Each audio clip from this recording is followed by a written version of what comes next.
Hi everyone. So after a very long time I'm using a stock Android phone, and I've been using this phone as my primary device for quite some time, and so far I have been impressed.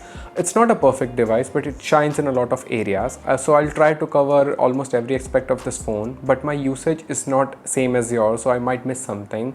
So in case if I miss anything, please ask me in the comment box. So I'll start with the design first, as this is the first thing you're going to notice after you open the box. It's quite heavy. It's 9.6 mm thick and 210 grams. So this is one of the thickest phone I've used in a long time.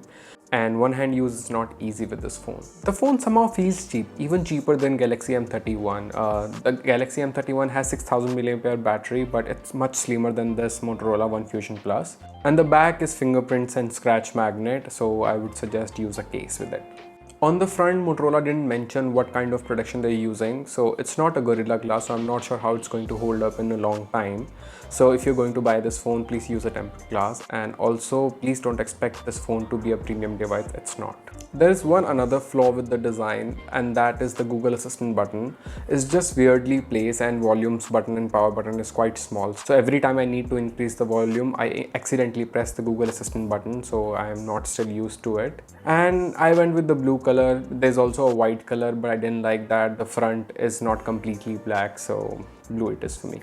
On the other hand, display is good. It's not an AMOLED, but the colors are still good, but you have to change the settings to either normal or the boosted, because in saturated mode the colors are quite blue, so it seems unnatural to me. Also, you don't have advanced settings, so you have to stick with the presets. The display supports HDR10, but you cannot watch HDR content on Netflix or Prime Video, but you can watch HD contents on them. You can watch HDR content on YouTube and it looks good.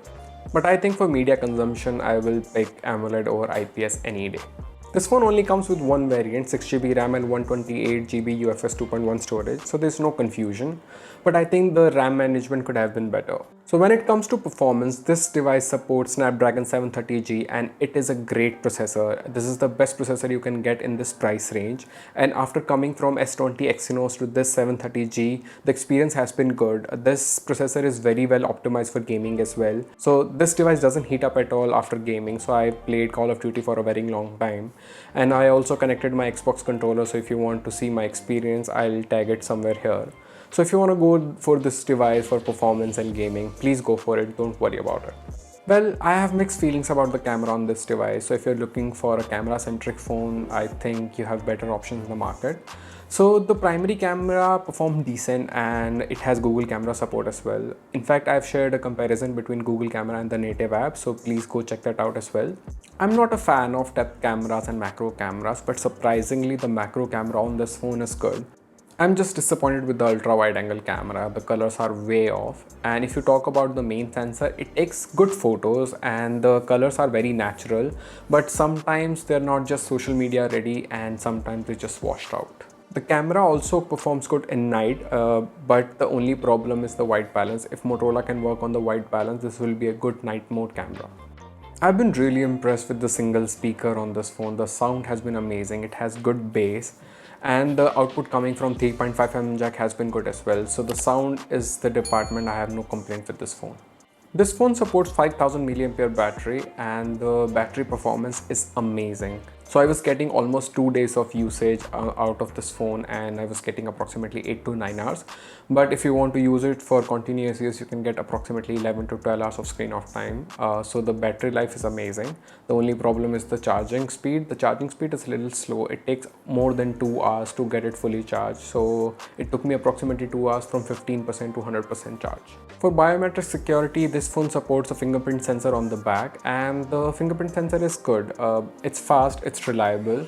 This phone doesn't support a face unlock, and I'm kind of glad because the pop-up camera is quite slow. Now let's talk about the bugs and issues in this phone. My biggest problem is that there is no sensor support to stop this camera from popping out when you get a video call and the phone is in your pocket. Another problem is the Wi-Fi range is not very good, so the phone keeps switching between voice over Wi-Fi and voice over LTE all the time, but it's the case with most of the mid-range phones. This phone doesn't have a built-in screen recorder, so there's no compass on this phone, and using maps is a little bit difficult, especially when you're walking, so it cannot tell you in which direction you're walking. So it has a mic just near the pop-up camera, and whenever you do a video call and switch screen, so the person on other side can still listen to that pop-up sound. There's one bigger problem with Motorola devices, that is the software support. So this phone has still April security patch, and with the Motorola track record, I'm not expecting to get the security updates on time. So time for final conclusion.